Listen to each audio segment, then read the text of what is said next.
कोवुट इलाके में हुई मुठभेड़, पुंछ में घुसपैठ की कोशिश नाकाम। जम्मू कश्मीर के कुपवाड़ा जिले के कोवुट इलाके में 24 जुलाई को भारतीय सेना और आतंकियों के बीच मुठभेड़ हुई। सेना के जवानों ने एक आतंकी को ढेर कर दिया। कुपवाड़ा में हुए इस इनकाउंटर में सेना का एक जवान घायल हो गया। सेना का ऑपरेशन जारी है। कुपवाड़ा में 23 जुलाई को भी सुरक्षा बलों और आतंकियों के बीच हुई मुठभेड़। सुरक्षा बल आतंकवादी विरोधी अभियान चला रहे हैं। इस दौरान उनका सामना आतंकियों से हो गया। इसके बाद जिले के लोलाब इलाके में एनकाउंटर शुरू हो गया। पाकिस्तान की तरफ से आने वाले आतंकियों के जरिए भारत में लगातार घुसपैठ की कोशिश की जा रही है। पुंछ जिले में सेना के नियंत्रण रेखा LOC पर आतंकवादी घुसपैठ की कोशिश नाकाम किया। इस दौरान आतंकियों और सेना के जवानों के बीच गोलीबारी हुई, जिसमें एक सैनिक घायल हो गया। हालांकि भारतीय सेना लगातार आतंकवाद पर नकेल कस रही है। बावजूद इसके जम्मू कश्मीर में पाकिस्तान अपनी नापाक हरकतों से बाज नहीं आ रहा है। जम्मू कश्मीर में 2021 से अब तक 4 बड़े आतंकी हमले, 50 जवान शहीद। जम्मू कश्मीर के कई हिस्सों में पिछले कुछ वक्त आतंकवादी गतिविधियों में बढ़ोतरी हुई है। इतना ही नहीं, केवल जुलाई में ही 15 दिनों में घाटी में 4 बड़े आतंकी हमलों ने लोगों को डरा कर रख दिया है। इन हमलों में सेना के कई जवान शहीद हो गए और कई अन्य घायल हैं। इस बीच 8 और 15 जुलाई को जम्मू कश्मीर के कठुआ और डोडा में बड़े आतंकी हमले देखे गए। कठुआ में हुए हमले में 5 जवान शहीद हो गए। वहीं 15 जुलाई को आतंकियों के साथ हुई मुठभेड़ में 5 जवान शहीद हो गए। और चलिए अब आपको बताते हैं कि साल 2019 से लेकर साल 2023 तक कितने आतंकी सेना के जवानों ने ढेर किए। साल 2019 में 163 आतंकी मारे गए थे। साल 2020 में 232 आतंकी ढेर। साल 2021 में 193 आतंकी मारे गए। साल 2022 में 172 आतंकी मारे गए। साल 2023 में 76 आतंकी मारे गए। एक तरफ सेना आतंक पर लगाम लगाने के लिए घाटी में आतंकियों को ढेर कर रही है, वहीं भारतीय सेना का भी कुछ नुकसान हुआ है।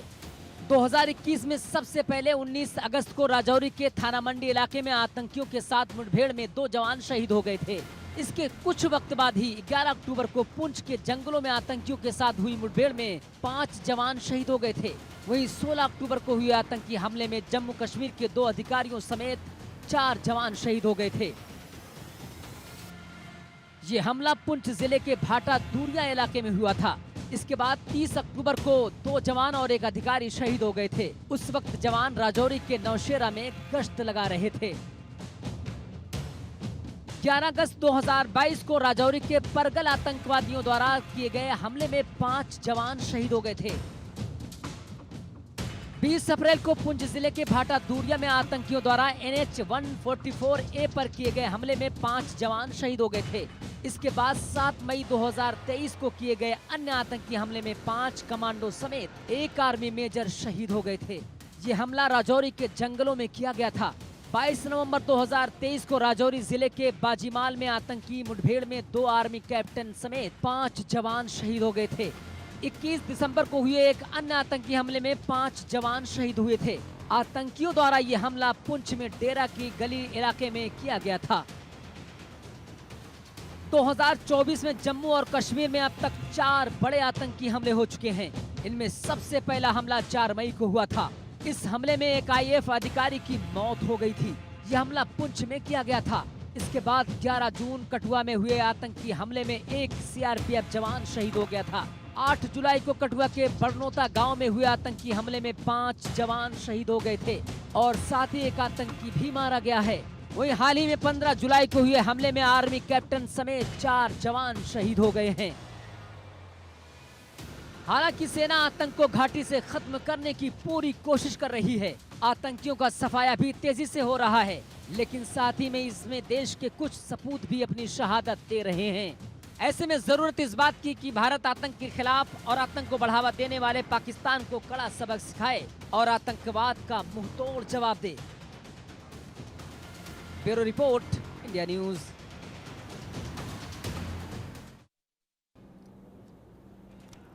और हमारे साथ दो खास मेहमान जुड़ गए हैं। अरविंद तेजावत जी हमारे साथ हैं, जाने माने फॉरेन एक्सपर्ट हैं, और मेजर मोहम्मद अली शाह रिटायर्ड हमारे साथ हैं। आप दोनों का ही स्वागत है। शाह साहब, ये रोज़ाना हम इस पर चर्चा कर रहे हैं और ये शहादतें भी हो रही हैं, नुकसान भी हो रहा है। हालांकि आज आतंकवादी भी एक मारा गया है, लेकिन ये घुसपैठ की कोशिशें जो हैं वो लगातार हो रही हैं, इसमें कोई कमी नहीं आई है। क्या आपको लगता है कि ये इस वजह से भी हो रही है क्योंकि कोई बातचीत इस मामले में नहीं हो रही है? पाकिस्तान भी फ्रस्ट्रेशन का शिकार है, पाकिस्तान में जो बैठे इनके आका हैं वो फ्रस्ट्रेट हो गए हैं, इसलिए अब वो ज़्यादा तेज़ी दिखा रहे हैं इस पूरे मामले में। जी, ये भी एक वजह हो सकती है, इसमें तो कोई शक की बात नहीं है, लेकिन हमारी नीति बहुत क्लियर है कि हम आतंकवादियों से बात नहीं करेंगे। आप हथियार लेकर आते हैं एक तरफ और आप हथियार रखेंगे और आप चाहेंगे आप फ्रस्ट्रेट हो रहे हैं तो और फ्रस्ट्रेट हो। अगर आपको लग रहा है कि आपने हमारे फौजी की को कुर्बान किया, नहीं किया, हमने आपको मार डाला। जो उग्रवादी आ रहे हैं वहां पे, जो आके नाक में दम करने की कोशिश कर रहे हैं, ये अपने नापाक मंसूबों में कामयाब नहीं होंगे। और मैं भी मानता हूं कि बातों से ही बात आगे बढ़ती है और बात करनी चाहिए, लेकिन जब हमने बात करके देख लिया, हमने हर चीज अपनाई है। डंडा भी मारा है, सर्जिकल स्ट्राइक भी करी है, प्यार से भी बात करी है, डिप्लोमेटिक बात भी करी है, सब कुछ ट्राई कर लिया, लेकिन फिर भी दिख रहे हैं कि ये पाकिस्तान तो नासुर है, ये अपनी हरकतों से बाज नहीं आता है। तो तरीका क्या है? अब भी ये फ्रस्ट्रेट हो रहे हैं, बातचीत नहीं हो रही है। अरे हम बातचीत भी करेंगे, क्यों फिर? आप ये तरीका हुआ कि आप अटैक पे अटैक। ये ना दरअसल असल में कश्मीर साइड से थे ये लोग। वो तो डिनायल मोड में चला जाता है ना मेजर शाह, वो तो डिनायल मोड में चला जाता है। वो कहता है कि ये हमारा काम नहीं है, आप देते रहे सबूत, देते रहे डोजियर्स। हाँ, वो तो डिनायल मोड। आपको बताऊं, 99 में 99 में कारगिल युद्ध में जब घुसपैठी आए थे ना, उनको जब मारा था, तब उनके ऊपर पाकिस्तान आर्मी के रेगुलर आर्मी का आई कार्ड मिला था। तो यानी कि वो पाकिस्तान की आर्मी के रेगुलर सोल्जर थे वो। और उनको मारने के बाद इतनी बेशर्मी हुई की बात है, पाकिस्तान ने कहा ये हमारे लोग नहीं हैं, जो अपने फौजियों को पहचानने से मना कर दिया उन्होंने। और ये बात साबित भी हुई। आप सोचेंगे, बताएंगे कि हिंदुस्तान ने उनको दफनाया इज्जत समेत उनको मारने के बाद। पाकिस्तान ने तो इनकार कर लिया था, वो डिनायल मोड में चला गया था तब भी, अब भी वो हमेशा डिनायल मोड में ही रहेगा। तो बेसिकली हम बात नहीं करेंगे जब तक ये हमले होते रहेंगे, हम बात नहीं करेंगे। आप हथियार साथ में लेकर आए और आप बोले हम हमारे लोग नहीं है, हमें नहीं पता कौन का, हम खुद परेशान हैं। उग्रवादियों को, दहशतगर्दियों को बढ़ावा किसने दिया, पैदाइश किसने करी? पाकिस्तान ने, जो कि आईटी में माहिर है। आईटी यानी कि इंफॉर्मेशन टेक्नोलॉजी नहीं, इंटरनेशनल टेररिज्म, उसमें तो माहिर है पाकिस्तान। तो पाकिस्तान जो तो नहीं आता है अपनी हरकतों से। ठीक है, अरविंद जी का एक कमेंट ले लो। अरविंद जी, आप क्या मानते हैं इस सिचुएशन में, जबकि बातचीत नहीं हो रही है, फिर हल क्या है? बिल्कुल, हमें बातचीत तक हमारी स्ट्रेटजी अब नहीं रही है। जब तक कि जो गवर्नमेंट कोई नया अपना कोई पॉलिसी लेकर नहीं आ जाती है, तब तक हम इस बारे में क्लियर नहीं है। मोदी साहब ने जब पिछली बार आतंकी हमला हुआ था कुछ बरसों पहले, तो मोदी साहब ने यह साफ साफ कहा था कि पाकिस्तान को ये सोच लेना चाहिए कि उसकी इकोनॉमी जो पहले से ही बहुत ही खराब हालत में है, अगर भारत ने उसके खिलाफ युद्ध शुरू कर दिया तो उसके लिए बचने का कोई रास्ता नहीं होगा। तो जहां तक मुझे लग रहा है, जो फॉरेन पॉलिसी जिस तरफ हमारी जा रही है, मुझे लगता है कि वो तो पहले वाली नहीं है जो आज से हम 10 साल पहले जिस फॉरेन पॉलिसी का अनुसरण करते थे वैसा नहीं है। पर इसके साथ साथ हमें इस चीज का भी ध्यान रखना है कि पाकिस्तान हमेशा मना करेगा। पहले हमें ये समझना चाहिए कि उसने यह हरकत की क्यों है। पाकिस्तान की अंदरूनी हालत अभी ठीक नहीं है, क्योंकि वहाँ पे इकोनॉमी बहुत ही रसातल में जा रही है। वहाँ जो अंदर हैं वो असंतोष काफी उभर कर आ रहा है, और बहुत सारी जो पॉलिटिकल पार्टियां हैं या बहुत सारे वहाँ के जो बुद्धिजीवी हैं वो भी लगातार सवाल उठा रहे हैं सत्ता में जो बैठे हुए लोगों से। तो उसको ये करना पड़ रहा है ताकि सारा ध्यान हटकर इस तरफ आ जाए। पर ऐसी स्थिति में भारत को क्या करना चाहिए? भारत को स्पष्ट संदेश देना चाहिए कि अब हम जो दशकों पुरानी जो नीति थी उसका अनुसरण नहीं कर रहे हैं। अब हमने तय कर दिया है कि इसका पूरी तरीके से सफाया करेंगे। पाकिस्तान हमेशा मना करेगा, वो ये कहेगा कि आपके ये इंटरनल लॉ एंड ऑर्डर का सवाल है, आपके अंदरूनी मामले हैं। तो इसका हमें ये है कि जहां हमें एक तरफ हमें हमारी अंदरूनी सुरक्षा को मजबूत करना है, वही हमें अंतर्राष्ट्रीय स्तर पर पाकिस्तान को माकूल जवाब देना चलिए, एक होगा। खबर और बता दें, जो मुठभेड़ चल रही है उसका भी अपडेट जरा दे दें। जम्मू कश्मीर के कुपवाड़ा में एक आतंकी के ढेर होने की खबर है। लोलाब इलाके में अभी भी मुठभेड़ जारी है। 2 से 3 आतंकियों के घिरे होने की खबर। आतंकियों से मुठभेड़ में सेना का एक जवान भी घायल हुआ है। कुपवाड़ा में कल शाम से ही ये मुठभेड़ जारी है। कुपवाड़ा के लोलाब इलाके में ये मुठभेड़ चल रही है, जिसमें एक आतंकी के मारे जाने की खबर है। एक जवान भी घायल हुआ है। आपको बता दें कि सेना को इनपुट मिले थे, यहां पर आतंकियों के होने के कुछ गतिविधियां पता लगी थी यहां पर। उसके बाद एक ऑपरेशन चलाया गया सेना सुरक्षा बलों ने, और उसके बाद आतंकियों ने सेना पर अंधाधुंध फायरिंग कर दी। अजय जांडियाल इस वक्त मेरे साथ, मेरे सहयोगी जुड़ गए हैं। अजय, क्या जानकारी और इसके बारे में है जो मुठभेड़ चल रही है कुपवाड़ा में, क्या अपडेट है? अबुल अभी भी ऑपरेशन जारी है और अब लगभग आपको बता दूं कि 24 घंटे हो गए हैं। कल शाम को ये ऑपरेशन शुरू हुआ था, मगर रात का अंधेरा आता, ऐसे में आतंकी जो है वो जंगल में छुपे हुए थे। सुबह तड़के जब फ्रेश फायरिंग शुरू हुई, उसमें एक आतंकी को मार गिराया गया। एक आतंकी जो है वो और जख्मी बताया जा रहा है और अभी उसका शव जो है वो बरामद करना बाकी है। इस मुठभेड़ में अभी तक एक सैनिक जो है उनकी भी शहादत हुई है, मगर सुरक्षा बल जो है इस चीज़ को सुनिश्चित कर रहे हैं कि आतंकी जो जंगल में छुपे हुए हैं इनको मार गिराया जाए। जानकारी ये कहती है कि जो ग्रुप है आतंकियों का, ये नया जो है वो इन्फिल्ट्रेट करके इस इलाके में पहुंचा था, जिसके बारे में कल सुरक्षा बलों को जानकारी मिली और तुरंत वो है ऑपरेशन वहां पे लॉन्च किया गया। पूरे इलाके को घेर के रखा गया है। दरअसल ये लाइन ऑफ कंट्रोल से अंदर आकर एक ऊंचा इलाका है, पहाड़ी इलाका है, और उस पीक पे जंगल के इलाके में आतंकियों की हरकत जो है, मूवमेंट जो है वो दिखी थी, जिसके बाद कल जो है दोपहर बाद इस ऑपरेशन को लॉन्च किया गया था। और जैसे जैसे ऑपरेशन आगे बढ़ा तो ये आतंकी जो है वो सुरक्षा बलों पर फायरिंग करते हुए जंगल के भीतर चले गए ताकि ये जान बचा सके, मगर सुरक्षा बलों ने पूरी रात संयम बरता, उस पूरे इलाके को घेर के रखा। और सुबह जब तड़के फायरिंग शुरू हुई है, उस दौरान ये आतंकी जंगल में छुपे थे। इन्होंने फायरिंग करके उस कॉर्डन को तोड़ने के प्रयास किए, जिसमें एक सेना के जवान जो हैं वो जख्मी हो गए थे। उनको तुरंत वहां से रेस्क्यू कर अस्पताल पहुंचाया गया। और वहां पर आपको बता दूं कि अस्पताल में उन्होंने दम तोड़ा और उनकी शहादत हुई है, मगर इस चीज को उन्होंने सुनिश्चित किया है कि किसी भी तरीके से आतंक यहां से भागे ना। चलिए, आप नजर बनाए रखिए। अरविंद जी, एक नया ट्रेंड देखने को मिला है, एक क्या 2-3 ट्रेंड देखने को मिले। एक तो ये है कि जितने भी आतंकी हैं, मिलिटेंट हैं, ये इस बार हमला कर रहे हैं और भाग रहे हैं। गुरिल्ला वॉर की तरह ये हमला कर रहे हैं और हाथ नहीं आ रहे हैं। क्या ये एक अलग ट्रेनिंग लेकर आए हैं इस बार? नहीं, मुझे ऐसा नहीं लगता है बेसिकली कि ये कोई नहीं है, क्योंकि पहले भी ऐसा होता रहा है कि वो हमला करके फिर वो अपनी जान बचाने के लिए छुपने की कोशिश करते रहे लेकिन हैं। पकड़े जाते थे या मारे जाते थे। बिल्कुल, पर ये है तो हो सकता है कि उन्होंने कुछ थोड़ा सा इस बार उन्होंने स्ट्रेटजी बदली हो।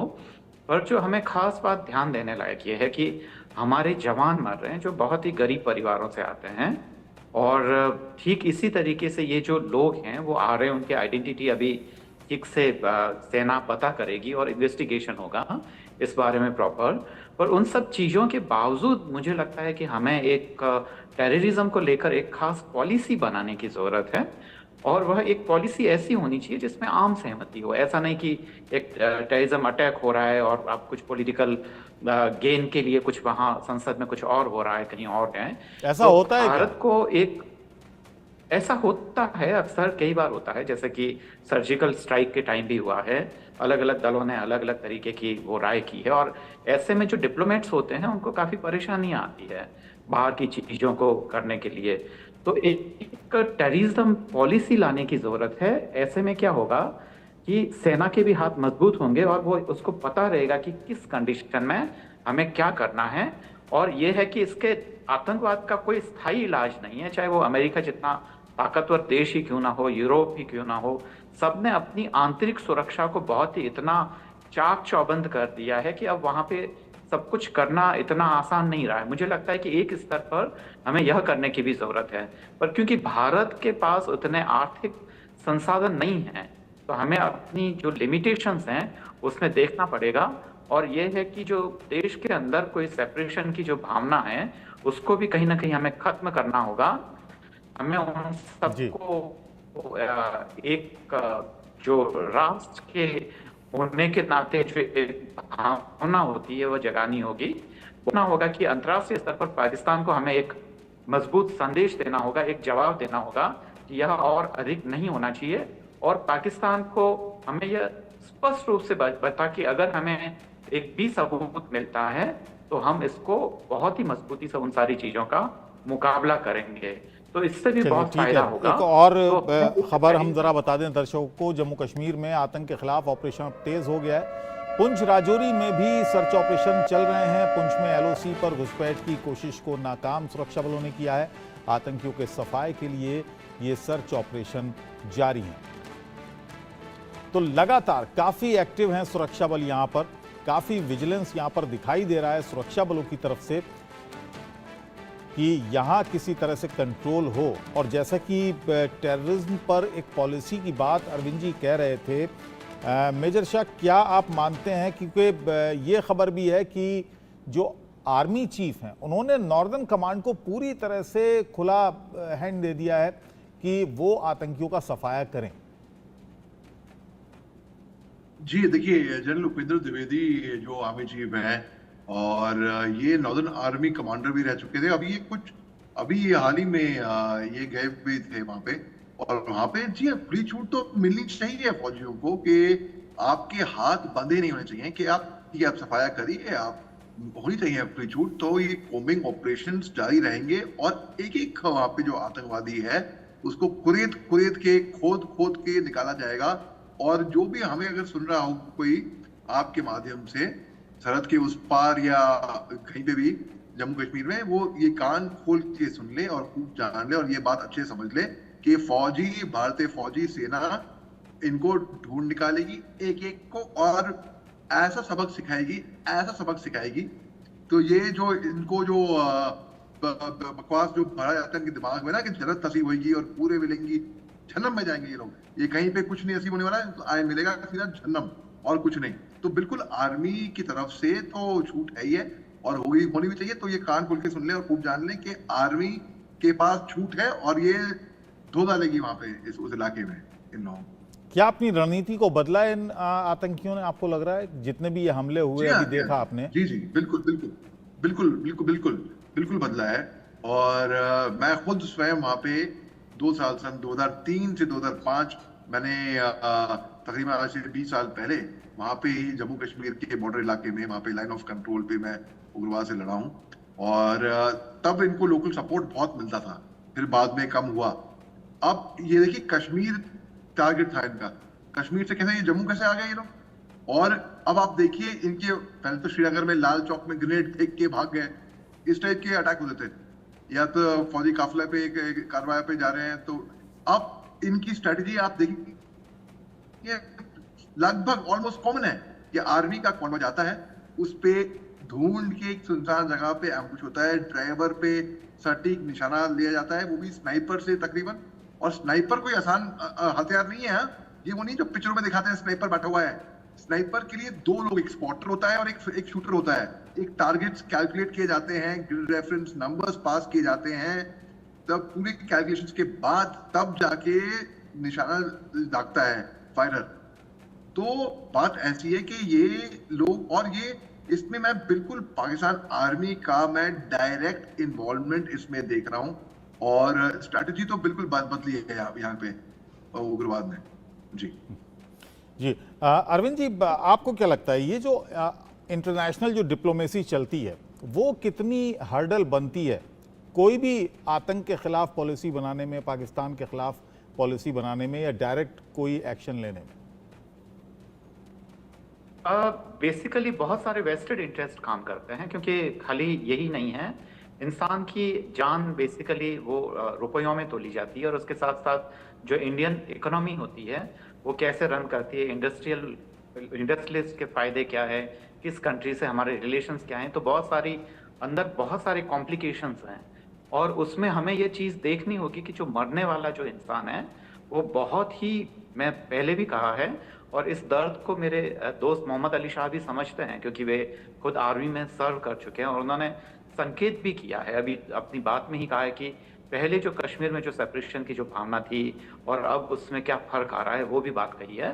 तो यह तो हमें मानना होगा कि हमें जहाँ इंटरनली हमें बहुत सारी चीज़ें दुरुस्त करने की ज़रूरत है, हमें उनको ठीक से विश्वास में लेने की ज़रूरत है, वहीं जो बाहर से जो हमें चैलेंजेस मिल रहा है उसमें हम हमारे वेस्टेड इंटरेस्ट को एक तरफ रखकर, जो कि हमारी सरकार चाहती भी है और कर भी रही है, हमें यह साफ कहना है कि इंसानी जान से बढ़कर कुछ नहीं है। जैसा कि अमेरिका ने ओसामा बिन लादेन के हमले के बाद में संदेश दिया, जैसे कि इजराइल ने संदेश दिया, पर फिर भी भारत को एक सॉफ्ट देश के रूप में माना जाता है। यह छवि बदलने की जरूरत है और हमें एक बार इकोनॉमिक रिस्क लेकर एक बहुत आर पार की लड़ाई के लिए सोचना चाहिए।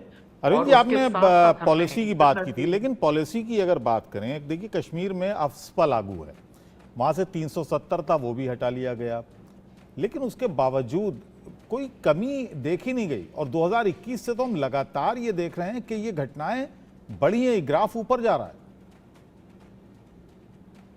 हाँ, ये मूलतः फ्रस्ट्रेशन है बेसिकली, क्योंकि 370 हटने के बाद में वहां पे एक तरीके का हमें ये उम्मीद थी कि कुछ ज्यादा अनरेस्ट होगा, पर उसको सरकार ने बहुत ही सफलतापूर्वक उससे पार पा लिया। बहुत सारी चीजें हैं, तो अंदर कहीं ना कहीं फ्रस्ट्रेशन तो है ही, दबा हुआ भी है। उस टाइम के जो जितने भी सेपरेटिस्ट लीडर थे उनके स्टेटमेंट को आप देखिए, वो कह रहे हैं कि कश्मीर दबा हुआ है, अभी शांत है, पर वो उभर कर वापस आएगा। बहुत सारी चीजें हैं, तो उनके बारे में तो सोचना ही होगा, पर जो चीजें हमारे हाथ में नहीं है उनके बारे में न सोचकर अभी यह सोचें कि इसका मुकाबला कैसे करें। तो मुझे लगता है कि बहुत ही इंटेंसिव रिसर्च की जरूरत है, क्योंकि जो हमारे सोल्जर्स हैं उनको लड़ने के लिए कोई बहुत बड़े बॉम्ब वगैरह इनकी जरूरत नहीं होती है, उसके लिए अलग किस्म की जरूरत होती है। विजिलेंस को ज्यादा स्ट्रॉन्ग हमें बनाना होगा, हमारे चाहे वो सैटेलाइट्स हो या बहुत का, पर उसके लिए पैसा लगेगा, रिसर्च लगेगी। ठीक है और अरविंद जी, बहुत बहुत शुक्रिया।